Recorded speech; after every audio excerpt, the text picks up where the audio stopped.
Shalom again, everybody. Rabbi Ariel here from the KosherTorah School, found online at www.koshertorah.com. I want to share with you now some thoughts with regards to current events, let's say in the light of Kabbalah.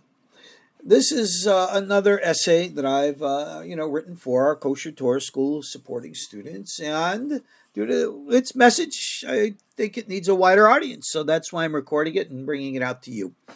It's about reincarnation, divine judgment, and at this time of the year, just dating ourselves, we are now in July, in the period very close to the national mourning day on the Jewish calendar called Tisha B'Av, the ninth day of the Hebrew month of Av, which commemorates many bad things that have happened to the Jewish people at this time.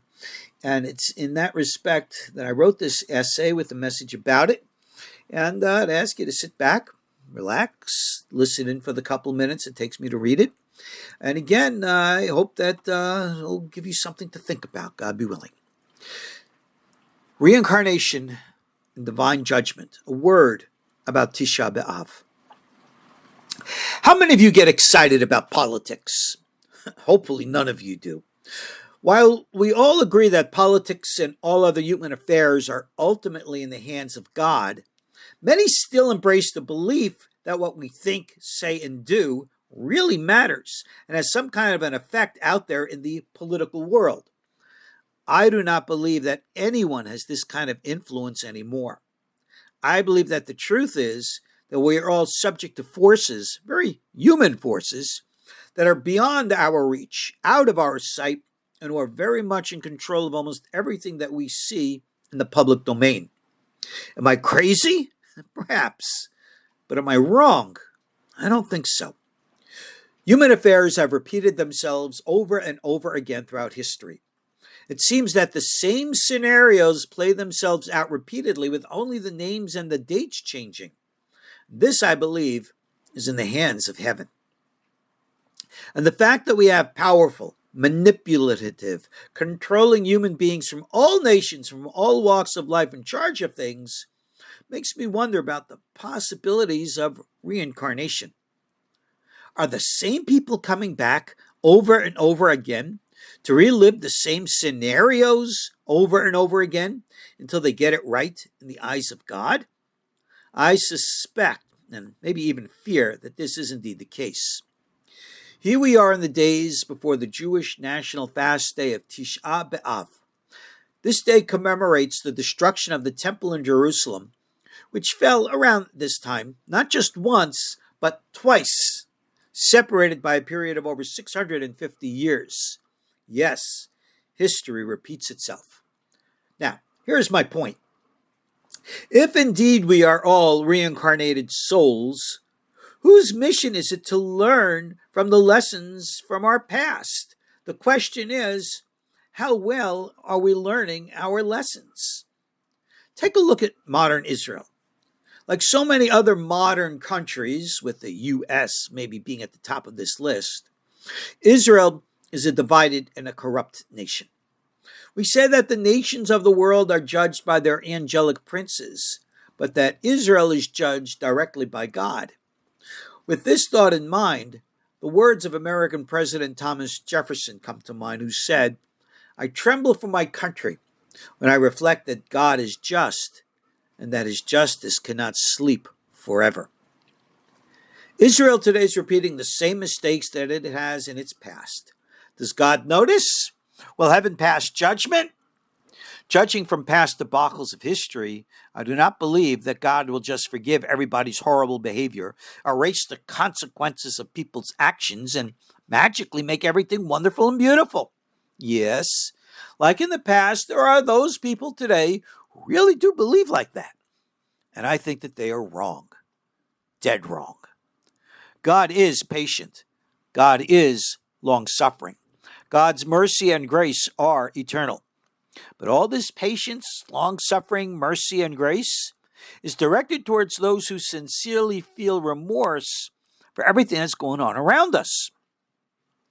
God shows his mercy to those who, like so many of us, are entrapped in a system and imprisoned in a society which we cannot control. When the faithful cry out for divine mercy, God hears every single prayer and extends his merciful hand of help. But as for those who mock God and who rebel against everything moral, righteous, and good, God watches and God knows. Many may believe that God is asleep or worse, dead, and thus they feel free to act in wanton ways like they do. But God is not asleep. God is patient. God gives to each and every soul all the time that it needs to decide which side it's going to take. Either the soul will choose the righteous path or the wicked one. And once all the choices have been made, God enacts the ordinances of heaven and earth to manifest divine judgment as only heaven knows best. This is the day every one of us should fear, and from the looks of things, it looks like it's drawing nearer. This time of year, we commemorate the horrible events from our past. We mourn over what's happened yesterday, but there's something even greater than this to mourn.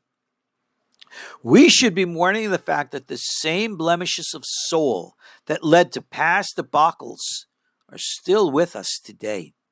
The same blemishes of soul that caused so much suffering in the past are busy at work creating for us even more suffering in the not-too-distant future. Why are we not learning from the mistakes of the past? Why are we repeating them in present day? For this reason, more than any other, we should be mournful and declare a fast day. As we contemplate the message of this time period in the Jewish calendar, let the focus be on the here and now, and what we can do today to change the course of our lives in a world that has gone mad. We may not be able to save the world or the nation. These things are in higher hands.